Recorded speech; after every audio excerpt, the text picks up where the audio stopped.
Hello, science enthusiasts. I'm Jason Zakowski. And I'm Chris Zakowski. We're the pet parents of Bunsen, Beaker, Bernoulli, and Ginger, the science animals on social media. If you love science and you love pets, you've come to the right spot. So put on your safety glasses and hold on to your tail.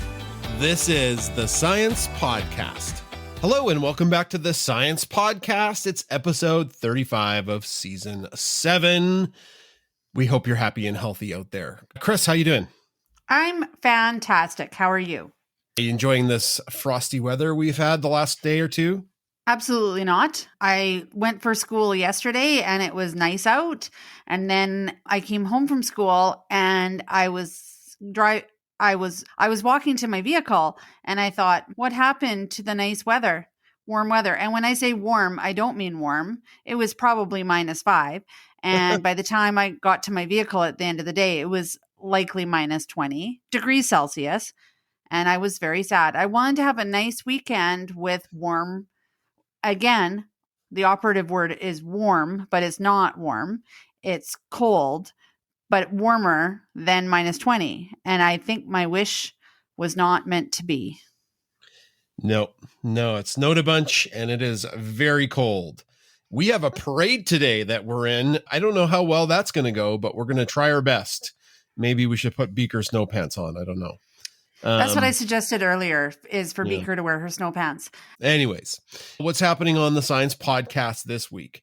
We have 2 science articles. The first one is about how coffee intake may help with biological aging. It's interesting.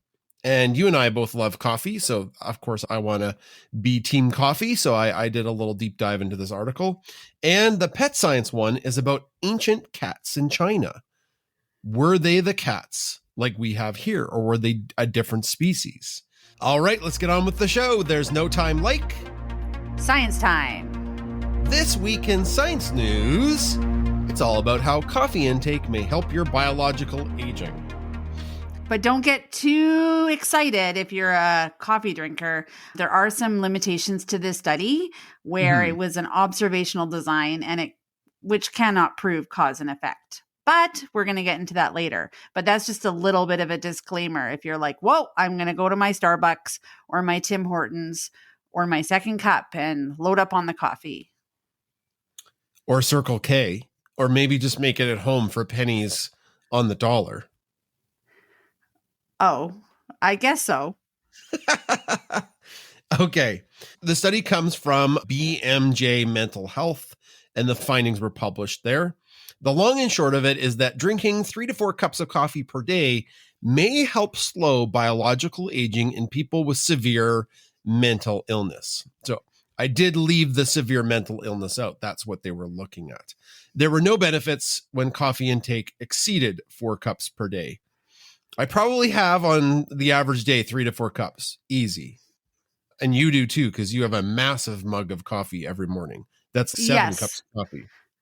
I don't think so, but I think it is equivalent to 3 to 4 cups. But I need a big cup of coffee in the morning and I drink it all day. And it's cold by the end of the day. I know you do, but I drink it all day.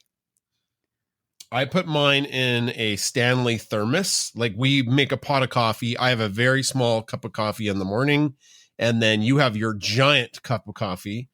And then I take the extra in my thermos, and that's what I drink. I have 2 or 3 more cups of coffee in the morning when I'm teaching.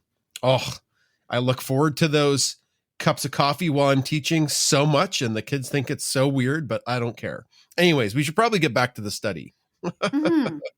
What this study found was that the level of intake is associated with longer telomeres, which is a marker of cellular aging. Chris, why do telomeres matter? Telomeres matter because they're like protective caps at the end of chromosomes, similar to plastic tips on shoelaces. And when I read this study, I thought about that. And I thought about little bricks playing with my shoelace or playing with my hoodie string.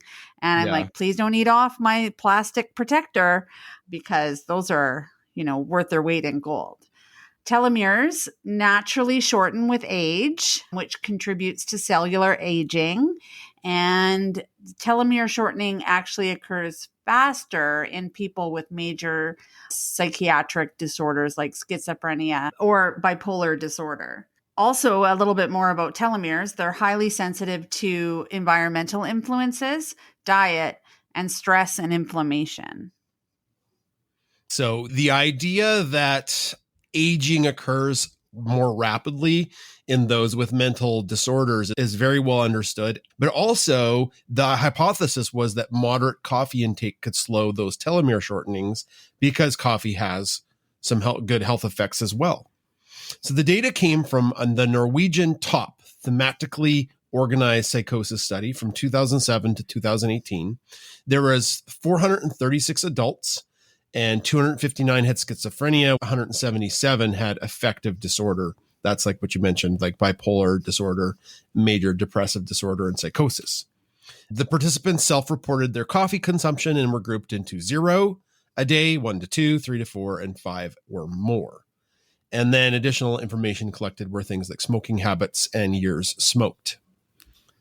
The participants drinking 5 cups per day were generally older, and individuals with schizophrenia tended to drink more coffee than those with affective disorders.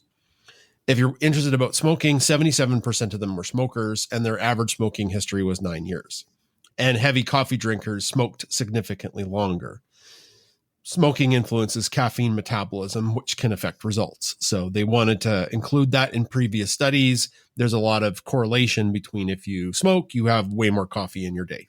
They looked at the telomere measures, and how they measured telomere length was using white blood cells from blood samples. And the results across the coffee group actually formed a J-shaped curve. So the people who drank 3 to 4 cups per day had the longest telomeres, 0 cups per day had the shorter telomeres, and more than 5 cups a day, bye-bye benefit, the benefit disappeared. Interestingly, participants that drank 4 cups per day showed telomere lengths equivalent to being 5 years biologically younger. And the associations actually remained after adjustments for age, sex, ethnicity, whether you were a smoker or not, the type of mental disorder, and also the current medications or treatments that you were taking or that the person was taking. Some of the reasons coffee might have had this protective effect was it contains antioxidants and anti-inflammatory phytochemicals. These phytochemicals may reduce oxidative stress. Oxidation, of course, leads to damage and it leads to the telomere shortening. Telomeres are highly vulnerable to both oxidative stress and the inflammatory process. So any way you can lessen those, your telomeres are not as damaged. So the authors of the study proposed that moderate coffee intake may help counteract factors that accelerate aging in psychiatric conditions. And as you mentioned, Chris, there were some limitations to the study.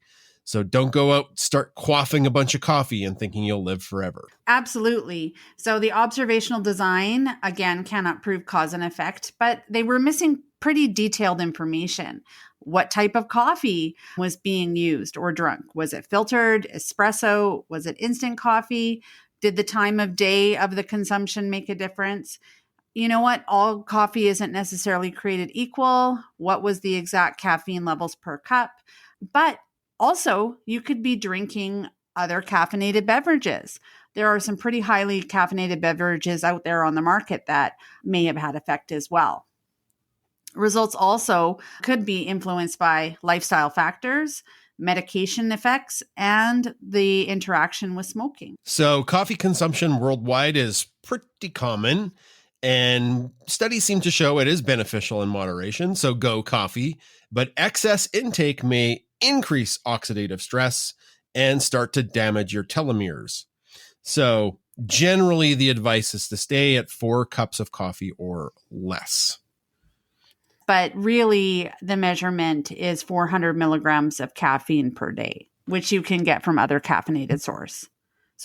Now, they also didn't account for how much creamer you put in your coffee. Because No, they didn't. I know somebody who doesn't drink black coffee. Interesting. And the other thing I was thinking about was diet, high in processed foods. That could be something that is harmful to the body, but that isn't part of this study. But it makes me think about you are what you eat and drink from your head to your feet. Coffee keeps me on my feet. I'll tell you that. I don't know where There I'd you be go. I don't know where I'd be without coffee. All right, that's science news for this week. This week in Pet Science, we are going to look at the house cats of ancient China because a new study came out that was really interesting in cell genomics.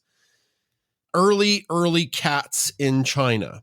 And we are going through early life cycle cat in our house. That's Bricks. He's a kitten. I've never had a kitten before, I don't think. Like that I've been taking care of all by myself. With you, of course. Absolutely with you. But raising a kitten from a kitten, it's been a lot and quite a steep learning curve, that's for sure. Yeah, but it's got a steep learning curve and then it plateaus because like Bricks uses his litter box. Like that is a huge deal compared to a puppy. And Bricks is like pretty independent now. Like honestly, he can probably survive all around our house where you would never leave a puppy that young unsupervised randomly in your house. We still watch Bricks, everybody, but like he can jump around and he can get places and he can sleep places. I don't think he's destructive. Maybe some cats are, but not the same way a puppy might eat something and cause a problem. Like Bernoulli. Yeah, like Bernoulli. We had to watch that guy like a hawk. He ate everything. He still and we eats still everything. do. He still does. It's not, I don't know. Maybe by the time he's 2, maybe that'll be the golden age. All right. So in this study, house cats apparently arrived in China around the 8th century AD. But China was not cat-free before then. There was a different species filling the ecological niche. New genetic evidence from the study reveals that leopard cats lived alongside humans in China 5,400 to 2,000 years ago, likely helping with rodent control. So that's the cool part. It was not the domesticated house cat. What the heck are leopard cats? They're super cute. They're small and they're spotted wild cats that are native to Asia. And they likely began frequently ancient human settlements to hunt the rodents attracted to the stored grain. And so this relationship can resemble commensalism, where the cats benefited from humans without being fully domesticated. Now, before you think that they were cuddly, these early feline visitors were probably not cuddly or tame like modern house cats, but they exploited the situation by living near humans when it was advantageous to them, but not seeking human affection or to become domesticated. So where there's humans, there's waste or food, and the rodents like that as a food source. So these leopard cats just slunk about and ate the mice that were around the human settlements? I'm not sure. I wasn't living 5,400 years ago, but the study seems to link human activity like that to the leopard cats hanging about. It'd be nice to look at. They probably weren't hurting anything. I don't know. How big are leopard cats? Do you know? No. I just Googled that. Are small. Yeah, they are small. They're like 4 to 15 pounds. So they're not any. Yeah, they're smaller than some house cats. That's crazy. Okay. Yeah, they got long legs. They're roughly the size of a cat, like a house cat. Interesting. Anyways, the house cats we know of descended from the African wildcat, not the leopard cat. And that cat stuck around Africa and then went north to the Fertile Crescent. That's where it did really well in the deserty areas there. And there's been a long debate over when domestic cats got to China. In this study, they identified that some remains in China dated back to 730 AD, the Tang dynasty. Now, these cats probably were brought by way of the Silk Road along the trade routes. The Chinese traders went west and saw some cute little kitties and brought them back. The genetic markers in all domestic cat remains point to Middle Eastern origins, consistent with those of the spread of this domesticated cat of that area. So the researchers analyzed mitochondrial DNA from 22 ancient cat remains, and the samples range from 5,400 years ago, the Neolithic age, to the 20th century. And what they found is that the pre-AD 200 remains contained leopard cat MT DNA, and after 730 AD, it was house cat MT DNA. And so what that does is it supports a species shift from the leopard cat to the domestic cat over time. And I'm super excited. We've sent away Brix's DNA to see what kind of cat he is or what region he is from. Yeah, they also use, beyond the DNA, which is interesting, the DNA from around the Tang dynasty shows white fur and short fur. And art from that time matches this, which is cool. So they used anthropology of artifacts to match it to the DNA. And 85% of all of the cats painted during that time had some white fur. So those paintings help reconstruct what early Chinese domestic cats looked like. And any art before that time, like during the Han dynasty, the cats definitely looked more like leopard cats. The art depicted a spotted cat with a long striped tail and tall legs. So these are like those early village cats that weren't really pets, but were hanging around.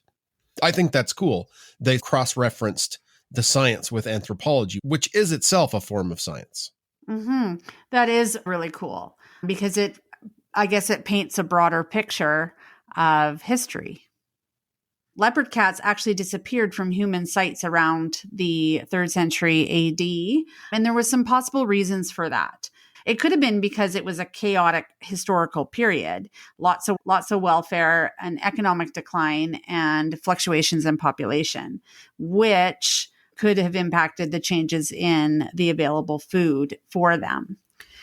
Stability returned, and the domestic cat had already arrived and competed more successfully because they were more tame and they were more compatible with living directly alongside humans. Mm-hmm. One thing I love about Brix is that he comes in and he snuggles and he likes human affection. Yes. So yeah. And so domestic cats eventually replaced the leopard cats in that ecological role. So I guess as we close, interestingly, in this study, it just shows what we know. Animals will adapt to human environments when there's a benefit to them, where the benefit might outweigh some of the dangers or the costs. Do you remember when we talked to the hummingbird scientist? There's hummingbirds that have evolved to live within our human environments. So that's cool too. I know, but I really want to see a nest with the tiny eggs. And he studies hummingbirds. He hangs out with hummingbirds all the time. And when I said to him, hey, have you ever seen a hummingbird nest? He said, no. And I thought, that's interesting. Yeah. They're just so tiny. They're just so tiny. You blink and you miss them. Yeah.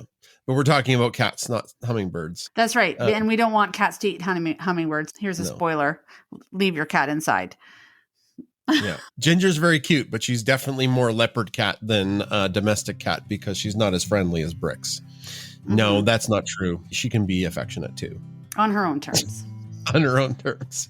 All right. That's Pet Science for this week. That's it for this week's show. Thanks for coming back week after week to listen to the Science Podcast. And a shout out to all the top dogs. That's the top tier of our Patreon community, the Paw Pack. You can sign up in our show notes. All right, Chris, let's hear those names that are part of the top dogs. Amelia Fettig, Ree Oda, Carol Hanel, Jennifer Challen, Linnea Janik, Karen Cronister, Vicky Otero, Christy Walker, Sarah Bram, Wendy, Diane, Mason and Luke, Helen Chin, Elizabeth Bourgeois, Marianne McNally, Catherine Jordan, Shelley Smith, Laura Stephenson, Tracy Linebaugh, Anne Uchida, Heather Burback, Kelly, Tracy Halberg, Ben Rather, Debbie Anderson, Sandy Breimer, Mary Rader, Bianca Hyde, Andrew Lynn, Brenda Clark, Brianne Hawes, Peggy McKeel, Holly Birch, Kathy Zerker, Susan Wagner, and Liz Button. For science, empathy, and cuteness.